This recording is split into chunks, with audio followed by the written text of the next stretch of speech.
Olá pessoal, esta aula é sobre sistemas operacionais de tempo real. Trata-se do capítulo 18 do livro.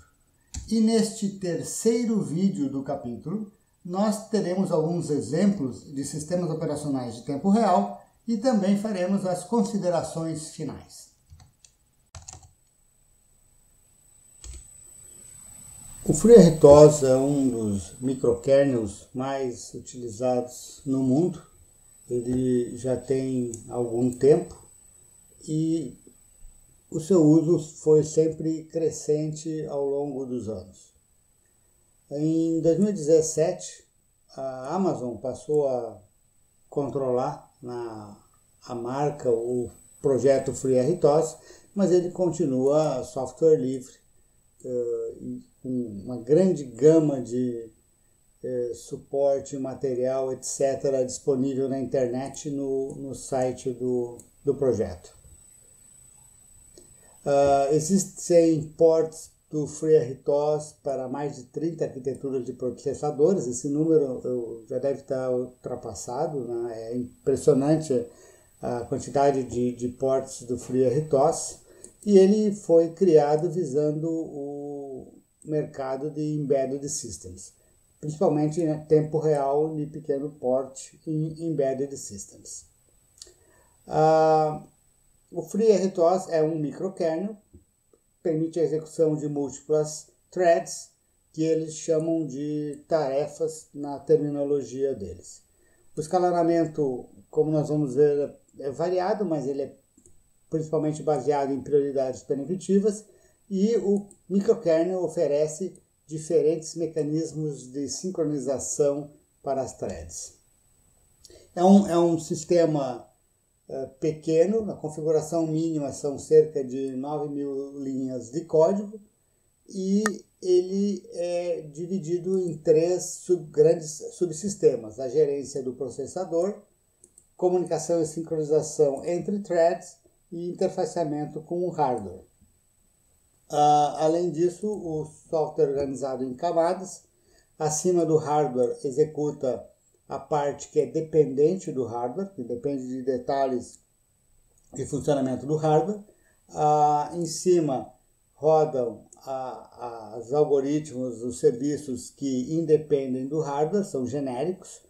E acima disso nós temos as threads e tratadores de interrupção da aplicação.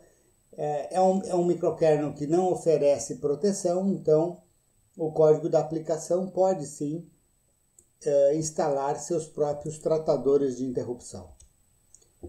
Ele foi projetado para ser configurável, então existe um grande leque de opções disponíveis, e através de arquivos de configuração a gente inclui na instância específica do microkernel da gente apenas as funcionalidades requeridas. É possível alocar memória estaticamente para todos os objetos gerenciados pelo microkernel. Isso é importante em arquiteturas pequenas, onde tudo já pode ser pré-definido e pré-alocado offline. Isso inclui threads e mecanismos de comunicação entre threads, tais como queues, semáforos, eventos, etc. Essa alocação estática, né, elimina as variâncias no tempo de execução geradas pela alocação dinâmica. Como eu falei, em geral não existe proteção de memória, embora alguns ports tenham incluído proteção de memória em arquiteturas que oferecem uma Memory Protection Unit. A alocação de memória é um subsistema separado, de maneira que diferentes cenários, diferentes aplicações podem usar soluções próprias adequadas para as suas necessidades. As threads são implementadas como funções C, normalmente executam para sempre. Lembrem-se que o mercado visado é Embedded System, e existem chamadas de sistema para criar, destruir, suspender, continuar threads. Como eu falei, o escalonamento fundamental é prioridade preemptiva, né? É possível manipular a prioridade das threads, e threads com a mesma prioridade são escalonadas com fatias de tempo. O sistema usa uma interrupção periódica chamada de ticket interrupt, cujo período é configurável e uma fatia de tempo é igual a um tick period. Além das prioridades preemptivas, portanto, nós podemos usar fatias de tempo. No caso de threads com prioridades iguais, elas vão executar em fatias de tempo, e é possível também desligar o ticket período. Então, a execução passa a ser pela ordem de chegada na fila do processador, na fila de apt, o que, obviamente, para sistemas de tempo real é uma péssima escolha. Existem filas usadas para bloquear tarefas à espera de eventos. Eventos podem ser de natureza temporal, portanto, passagem do tempo, um timer. Também outros eventos existem, por exemplo, relacionados com a execução de tratadores de interrupção ou mesmo eventos sinalizados por outras threads, ou seja, trata-se de um mecanismo de sincronização entre threads. A FreeRTOS oferece uma variada gama de mecanismos de sincronização, do tipo Mutex e etc., várias opções. Também oferece vários temporizadores em software que as threads podem utilizar. E esses temporizadores em software, implementados pelo microkernel a partir dos temporizadores em hardware, eles podem disparar periodicamente, eles chamam de auto-reload timers, ou pode ser para um único disparo, um único instante específico no futuro, one-shot timers. Quando o temporizador dispara, uma função em C chamada timer callback function, uma função de callback, como a gente normalmente fala, né? Ela é executada. Ela foi previamente associada ao temporizador em questão.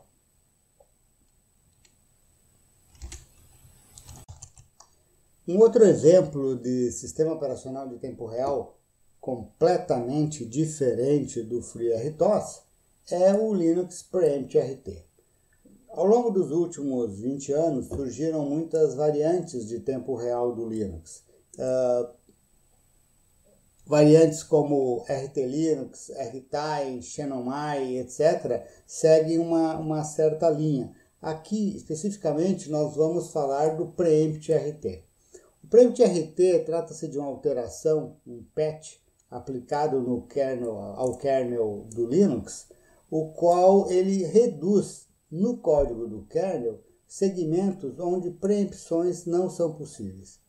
De forma resumida, o que o PreemptRT faz é alterar o código do kernel de maneira a reduzir o máximo possível as situações de inversão de prioridade. E nós sabemos que trechos de código do kernel onde preempções não são possíveis são uma das maiores fontes de inversão de prioridade dentro do kernel. Ele também moveu grande parte do código dos tratadores de interrupção para threads de kernel. Desta maneira, as tarefas em geral elas são atrapalhadas pelos tratadores de interrupção, mas isso é muito rápido. O que ele faz é liberar uma thread de kernel. A thread de kernel, por sua vez, tem a sua própria prioridade. E ela vai disputar o processador com o seu nível de prioridade, portanto, fazendo parte do jogo do escalonamento, o qual o desenvolvedor já está acostumado e pode interferir definindo as prioridades de cada thread. Existe o Real Time Summit, que pode ser acessado na internet, onde se encontra uma enorme quantidade de informações sobre o PreemptRT. Também existe uma página sobre a história do PreemptRT que pode ser acessada no site da Linux Foundation. Ao longo dos anos, muitas das melhorias do PreemptRT foram, na verdade, incorporadas na versão oficial do Linux. Então, hoje em dia, o patch acaba que nem é tão grande, porque boa parte do que ele originalmente sugeria foi incorporado no Vanilla, porque acaba que ajuda todo mundo, né? E nesse momento aqui em particular, eu não vou falar do que já foi incorporado ao kernel oficial, né? Porque,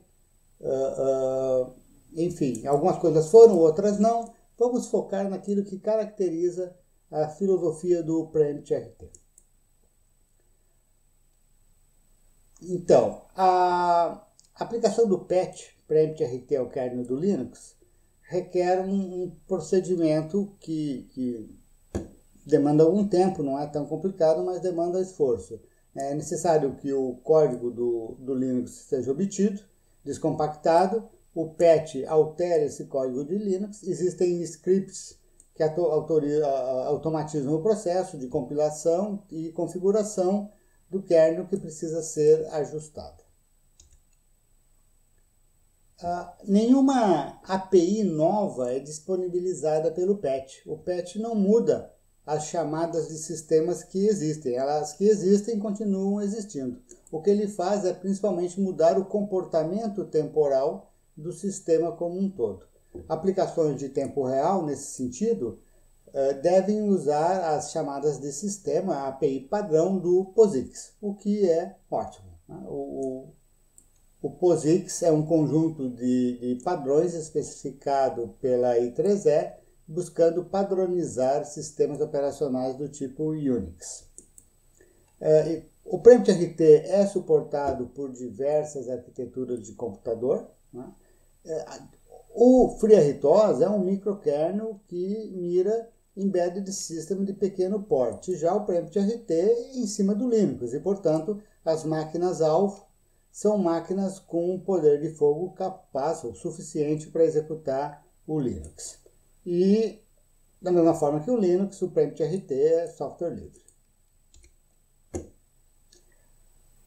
O PET PREMPT-RT inclui um modelo de preempção chamado Fully Preemptible Kernel, ou seja, ele altera o código do kernel para tornar-se quase que completamente preemptável, com exceção de algumas seções críticas que permanecem. Como eu falei antes, tratadores de interrupção são parcialmente transformados em threads de kernel e vários mecanismos internos de sincronização do kernel são reprojetados e reimplementados para reduzir as inversões de prioridade. A gente não vai ver os detalhes aqui, os detalhes podem ser encontrados no material aqui do Real Time Summit e no site da Linux Foundation, ok? Mas basicamente o que eles procuram é eliminar longas esperas e busy waiting dentro do kernel. Foram introduzidos principalmente os RT-mutex, que passam a ser muito utilizados dentro do kernel. Também, outra coisa que nós já mencionamos anteriormente neste capítulo, longas sessões críticas foram reprogramadas para trabalhar com uma granularidade mais fina e permitir que um chaveamento de contexto ocorra mais cedo, diminuindo os tempos de bloqueio, os tempos de inversão de prioridade e, por consequência, os tempos de resposta das tarefas de mais alta prioridade. Todas essas transformações deixam o Linux mais apropriado para tempo real. A implementação das temporizações é alterada para que se trabalhe com a resolução maior, as threads de kernel rodando o código do tratador de interrupção, os mecanismos de sincronização, as sessões críticas preemptáveis e as próprias transformações de mecanismos de sincronização internos dentro do kernel. Tudo isso faz com que uma aplicação de tempo real execute muito melhor em cima do PREMPT-RT do que em cima do kernel convencional. É claro que em algumas situações o desenvolvedor vai ter trabalho para acertar o sistema. Por exemplo, eu agora posso definir prioridades para threads de kernel, que executam código de kernel, muitas vezes associado ao device driver. Algo que, em um Linux de propósito geral, eu jamais prestaria atenção a isto. Então, depois de tudo que nós vimos nesse capítulo, eu acho que está claro que a escolha de um sistema operacional de tempo real não é um trabalho simples. Nós aqui focamos nas propriedades de tempo real, as propriedades temporais, mas existem uma gama enorme de outros fatores que devem ser considerados, né?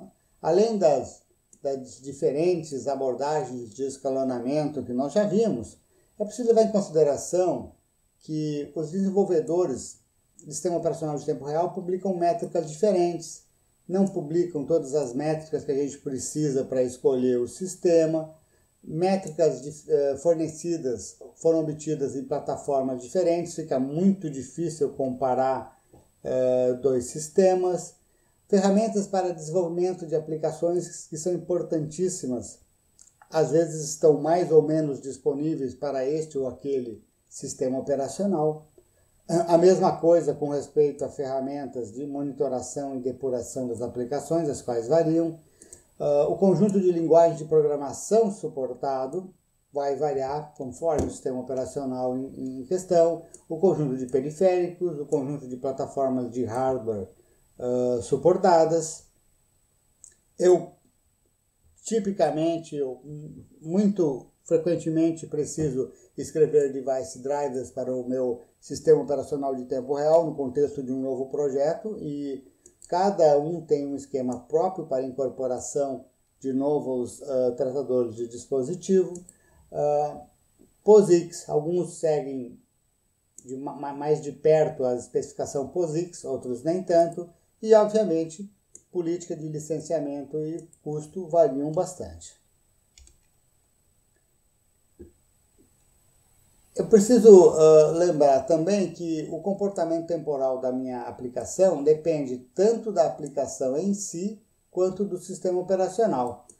E a seleção do sistema operacional de tempo real tem que levar em conta os tipos de requisitos temporais que eu busco. Não existe um sistema operacional de tempo real universal para tudo e para todos, depende do meu contexto, da minha criticalidade, do aperto dos meus deadlines e da complexidade do meu código, da gama de serviços que eu preciso e assim por diante. Então, a diversidade de aplicações de tempo real existente, ela naturalmente gera um equivalente diversidade para sistemas operacionais de tempo real. Cada um deles vai ter suas vantagens e desvantagens, eu tenho que fazer a minha escolha considerando o espaço de projeto da minha aplicação. O FreeRTOS, por ser um pequeno microkernel, apresenta um excelente determinismo temporal, consequência da sua simplicidade e elegância de design. Porém, a gama de serviços é muito limitada. Eu tenho threads, tenho mecanismos de sincronização entre threads e qualquer outro serviço vai ter que ser provido pela própria aplicação. Isso em contraste com o Linux PremTRT, que afinal é o Linux e oferece toda a gama de serviços, né, que o Linux dispõe. Várias partes do patch já foram integradas no mainline, no Vanilla, mas algumas coisas ainda não serão tão cedo integradas ao Linux padrão. O patch ainda existirá por muitos anos, provavelmente. Tipicamente, por que isso? É que normalmente, para melhorar o comportamento de tempo real, é necessário piorar um pouquinho o comportamento médio. Comportamento médio aqui no sentido de throughput, quanto trabalho eu consigo entregar por segundo. E pensando-se no Linux padrão, o throughput é muito importante, o desempenho médio é muito importante. Então, apenas aquelas coisas do patch, que são boas para aplicações de tempo real e não comprometem o desempenho médio do sistema, é que são integradas no Linux padrão. Já quando a gente tem um sistema de tempo real mais complicado, mais exigente, mais rigoroso, nós estamos dispostos a abrir mão em parte do desempenho médio para garantir cenários de pior caso.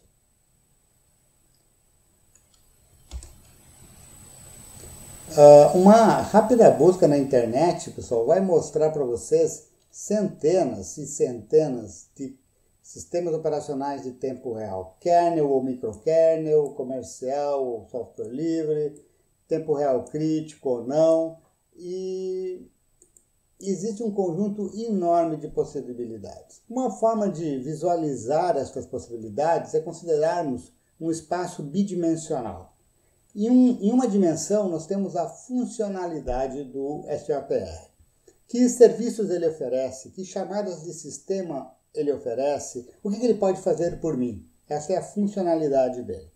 Em outra dimensão, nós temos o determinismo temporal. Os tempos de resposta das chamadas de sistema, dos serviços, eles são super variados, com um histograma que tem uma cauda gigantesca, ou eles são mais deterministas e os tempos são mais previsíveis. É óbvio que, no ideal, eu gostaria de ter um sistema com funcionalidade completa, ampla, e um determinismo temporal perfeito. Mas nós já sabemos que isso não existe. O que existe? Existe, como no caso do FreeRTOS, uma funcionalidade mínima com boa previsibilidade temporal, ou existe um Linux PreemptRT, onde temos uma gama de serviços enorme, porém o determinismo não é aquele que eu tenho no microkernel. E essa figura tenta capturar essa situação, não é? Qualquer microkernel me dá uma funcionalidade mínima, porque é a característica dele, e se é para ter previsibilidade baixa, realmente qualquer microkernel serve. Porém, um microkernel de tempo real, ele, embora mantenha a funcionalidade mínima, ele vai me dar uma previsibilidade alta. Os tempos são muito mais controlados, são mais deterministas, eu tenho uma variabilidade muito menor. Por outro lado, um sistema operacional de tempo real típico, como o PreemptRT, ele vai me dar uma funcionalidade completa, afinal é o Linux, porém a previsibilidade em geral ela é baixa.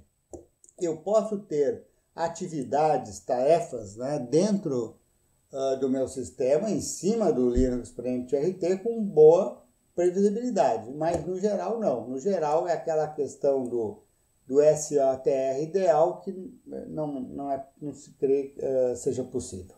Na realidade, então, a gente vive nesta linha de possibilidades aqui e eu tenho que escolher o SOTR para o meu projeto desta linha aqui.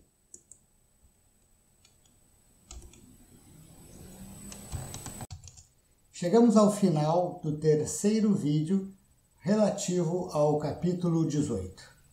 Mais detalhes sobre este assunto vocês encontram no meu livro Fundamentos dos Sistemas de Tempo Real. Até mais!